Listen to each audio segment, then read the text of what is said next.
Okay, thank you. Welcome to this budget decision session for the Executive Member for Finance and Major Projects on Thursday, the 12th of January.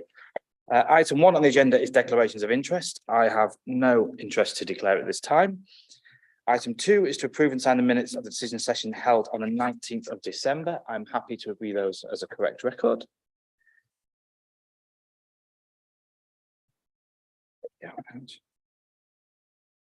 Which brings us to item 3 on the agenda, which is public participation. We have one member of the public registered to speak today, and we're welcome to have you here today, Mr. Andrew Dickinson. You are limited to 3 minutes. You are the only person here, so if you get to 3 minutes 30, 3 minutes 40, I won't be overly stringent. Okay, whenever you're ready, Mr. Dickinson. Good morning. So, what is York City Council's financial plan for 2023? We've been told that the council have no money and that they have to, very regretfully, of course, increase our council tax. Increase our council tax as never before, actually, in order to protect the vulnerable. Protect the vulnerable. This year, people are cold, broke, and hungry. They are indeed vulnerable. But who decides what the vulnerable need? I'm sure they'd tell you if you'd asked. They'd probably ask for secure jobs, enough money to pay their bills, and less council tax. And your businesses, what would they ask for? Well, actually, 93% of small businesses have already said that not enough is being done to support them. And last year alone, 5,000 businesses went bust. Yes, 5,000. Many local independent businesses are on their knees. What they need is for people to spend money with them, but they can't afford that because of City of York Council's grand financial plan. Perhaps somebody can explain how this is going to help the vulnerable of York. Your plan to spend £500,000 to support local skills development, particularly green skills. What is this? There are no details in the plan. How does this help local businesses? How is this actually being spent? Where is the evidence that this will help vulnerable and promote jobs? There is no detail. And then we move on. £200,000 to support decarbonisation. How exactly will this be spent? There is no detail again. And how will this be protecting the vulnerable of York? Moving on, £100,000 to incentivise the use of public transport, whilst presumably cutting back on public transport to rural areas. How does this help the vulnerable? These are just a small sample of some of the points. A better start for children and young people. Yes, agreed, absolutely. Children and young people have had a devastating time during the pandemic.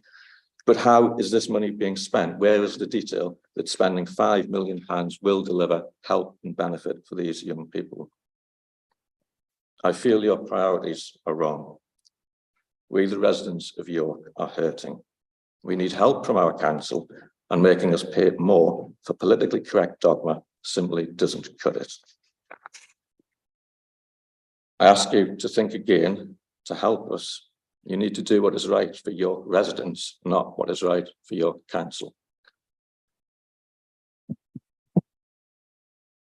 Thank you, Mr. Dickinson. Those comments will be noted, and we'll take those on board both at this meeting and when it goes through to executive in February. Sorry. Your comments will be noted and obviously will be taken into consideration at this meeting, and then as it goes on to executive and then on to full council in February. Thank you for your time. Yeah, you're welcome to stay or leave. Can you get out, Anne? Just the only.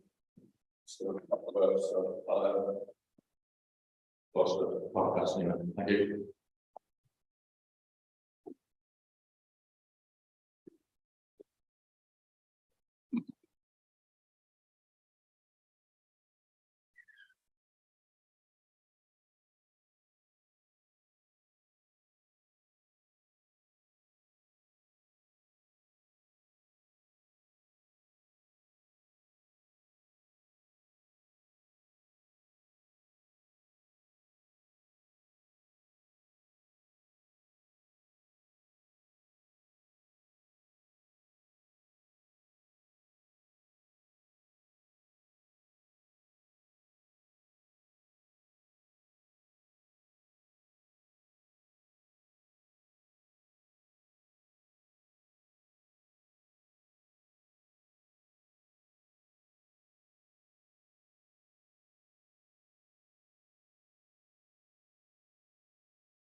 Okay, it's a slight German there while we let a member of the public back through security to get out again. So I'll go to item 4 now, which is a financial strategy, and I'll head over to Debbie Mitchell. Not to introduce who you are, Debbie.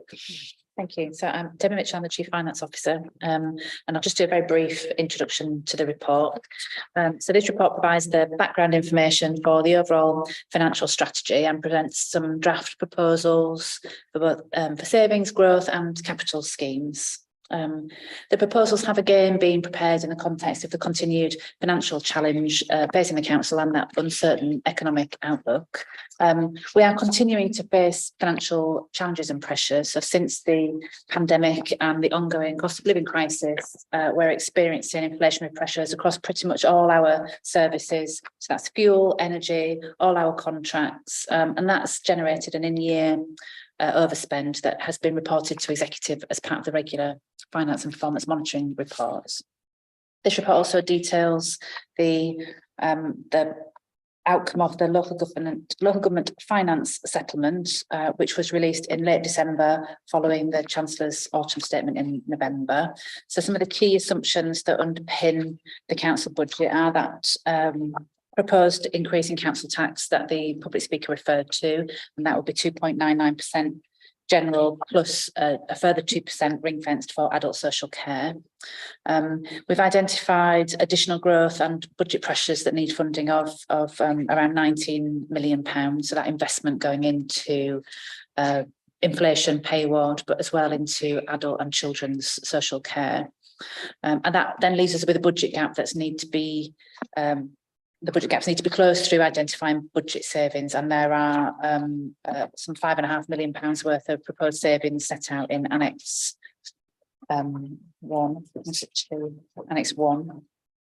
a further 2.7 million having that effect in the following financial year. Excuse me, so they're over 2 years. So as in last year's budget setting process, again, the key requirement has been to try and maintain that stable financial position whilst dealing with those ongoing and increasing pressures being seen in both adults and children's social care. And council, you'd be aware that this is a national issue and certainly not something that is unique to York. The annexes to the report outline those more detailed savings proposals and the growth. It also outlines the summary of the consultation responses received as at the date of publication, which was the 4th of January. The consultation has now closed earlier this week, so any changes to this will be included in the exec report. And so you're being asked just to consider these proposals, because the next steps and the actual decisions will be made and will be taken by executive, referring these proposals on to full council where the final decision will be made. Thank you, Debbie.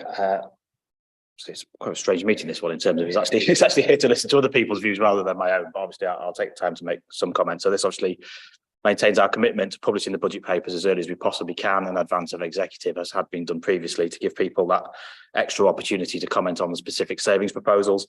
We have done extensive consultation. So we had the survey that went through to everyone's house. We've had the online survey available, and we had the focus groups. I think the focus groups, when people get the chance to have a look at those particular results, are really interesting. I think one of the things we've always said, it's very difficult for members of the public to fully understand what the council budget entails and what that involves, and actually the shift in people's perception from the beginning of those focus groups to the end of the focus groups, as that process was actually really interesting to me. And I think a classic example being a lot of the people thinking that our children's spend was actually around schools and education, and thinking, well, actually, well, when they're all multi-academy trusts, why are we spending so much on children? And people were actually in those focus groups not aware of the actual extent of social care responsibilities the council maintains, not just around the education of children. So I think we really welcome all the input from members of the public and members of the public that turned up today, and look forward to further engagement from the public and members going forward to executive next month.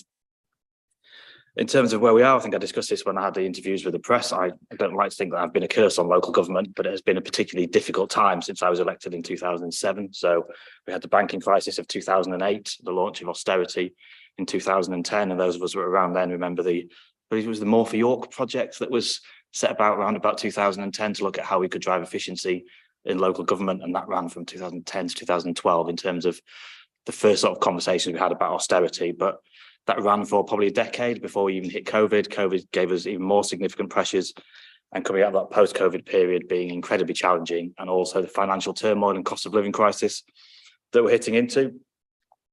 that's kind of the financial background that local government has been facing, and the sort of decades of attacks against local government budgets from national government. But on top of that, we've also been running parallel the demographic pressures that we face, the increasing need for adult social care, and the increasing need for children's social care. I think the NHS is very much in the news at the moment for the pressure that it's under and the severe pressure that it's facing at the moment. And we've always said that the answer to those NHS problems are not just within the NHS. The vast majority of those solutions sit with local government and sit with adult social care, and being able to provide that necessary support that people need to stop them needing that help in the first place. And also when they unfortunately do have to go into hospital, making sure they get out as quickly as possible. We know people's outcomes when they're in hospital, the longer they are in hospital, the more severe their symptoms will become, and the less chance they have of recovery going forward. So the sooner people are out of hospital and back at home, the better their chances of recovery are. We've had decades of abandoned social care reform. I think we're up to about 18 different papers now on adult social care. The latest sticking plaster, I can't believe we're at a point now where we're basically yet another one-off saying we're going to pay for hotel beds to try and get people out of the NHS at winter crisis. I think is absolutely ridiculous and a failure and abdication of responsibility in local government in terms of the support that adult social care requires. It's not just the adult social care pressures. I say that's a national issue that everybody is facing. York in itself faces significant financial pressures and always has done from local government. We are the second lowest spending per head council in the country. Kensington and Chelsea, the highest, spends £1,305 per head. That's £600 per head more than York gets to spend on its residents. Even without reaching Kensington levels, we always say if we were at the average spend per head, that would be an extra £16.5 million that the city has to spend. And it's more than time the government got to grips with local government funding and made sure that it was actually adequate for all of us. Despite that, we remain to be in the lowest quarter of all authorities for council tax. We are financially sound. We have local authorities such as Croydon, which have issued bankruptcy notices 3 times. We continue to maintain that level under pressure, and we continue to push government to ensure that we get that fair funding review. We look at, in terms of driving that local government efficiency, there is no low-hanging fruit anymore. I think one of the criticisms of that More for York project we had back there was that there was a lot of easy answers being put forward at that point. Those easy answers have gone. That low-hanging fruit has gone. There are no simple efficiencies in local government anymore. We are a lean, efficient machine. We have been for many, many decades. It simply isn't the case that there is fat to be cut. Any cuts that local authorities face will dig into services, and without that fair funding review, that's the only option we have, and we will continue, as I say, to push government to take that. We saw at the full council meeting discussion about the pressures in customer service as one of those office functions that has taken probably a higher proportion of savings than elsewhere in adult social care and children's social care over the years. But those areas now are at the bone, and there is little more that can be done to make those more efficient. Moving on, I'd like to look at some of the areas that we are investing in. I think, as you said, there are areas that we probably wouldn't want to invest in and areas that we would want to invest in. Inflation running at around about £6 million, which I think we estimated probably looks at about 4 or 5%. We know that inflation is currently running at 10%. So this is a conservative estimate going forward. Inflationary pressures could way exceed that, and that inflationary pressure alone wipes out the amount of money that the local authority is able to raise from council tax. On top of that, we've got the fair pay settlement for our staff, putting in £5 million for this year and next year. Again, we're seeing nationally the pressures that staff budgets are facing, both in the public sector and in the private sector. And it's really important we're able to get that in and invest in our staff, as staff will be key to delivery of our priorities going forward. And we're seeing an extra £5 million invested into social care across children and adults, which, again, we would all like to be in a situation where we can invest more in that. That's probably as much as we can possibly do at the moment, but it's absolutely essential to make sure we're protecting the most vulnerable. And that adds up to around about £19 million invested in services this year alone. We are looking at one-off additional investment as well, looking to make sure that we try to mitigate that. So realising the cost of living crisis that's going on for everybody, as well as the impact that any council tax rises may impact on some of our most vulnerable. We're making sure we're putting £250,000 one-off funding in there to be able to help people through that situation. Recognising some of the knock-on effects of the cost of living crisis that aren't as apparent financially, such as antisocial behaviour and problems with mental health issues, making sure that we're putting another £250,000 across those two sectors, making sure that we're able to support people in those ways. And again, supporting public transport. We've seen only this last week the threat to various different bus services. We know government funding is at a cliff edge. Again, short-term thinking in terms of how we support those and making sure that we have some flexibility going forward to make sure those vital public services, including transport, are there. And I remember the public speaker asked how that impacted on the most vulnerable. Some of our most vulnerable do rely on those public services, both to access healthcare and both to access social care. So that is one of the key issues that benefits those. As I say, this does put forward savings of over £8.2 million over the course of the 2 years. This isn't something, again, we never want to make savings, but the reality is that our ability to raise tax and balance the budget is not always going to be able to do that. So we have to look at areas where we can reprioritise funding and target it to the areas that need it the most. So again, £8.2 million delivered over 2 years. And I think probably finally for me, it's just reflecting on that scale of growth that we've seen across adult social care. So I think the budget was probably around about £115 million when I started in this particular portfolio. Since 2020, we've seen growth of £22.1 million in adult social care. That's massively significant and really shows that increasing emphasis in need in terms of that social care budget and the pressures that puts on all the budgets across the council and how we're having to manage that, prioritise and target and make sure that the funding is there to protect our most vulnerable residents. And I wanted to reflect on a couple of comments made by the public speaker who hasn't gone, but he did say we're watching on the webcam. So I think he did flag specifically the funding £500,000 around skills development and the decarbonisation process. Those are both aspects that come from the UK SPF. So this is the government funding that used to be part of the EU funding. And just to reassure him that we do have a UK SPF partnership board, which does feature both the education sector and the small business sector and the large business sector, who are all working together on how that funding is spent. So I think with that, we don't actually have a recommendation, Debbie. I've noticed that one through. I think option one is to cause chaos and reject the entire budget process, or the other option is to pass it on to executive. Yes, that's correct. So yes, so I think in lieu of any particular comments or any issues that have been raised so far on any particular issues, I'm more than happy to go with option one, to retain the savings, growth and capital proposals and pass those on to the executive meeting in February and then further on to that to Budget Council. I have no urgent business, so I'm happy to declare the meeting closed.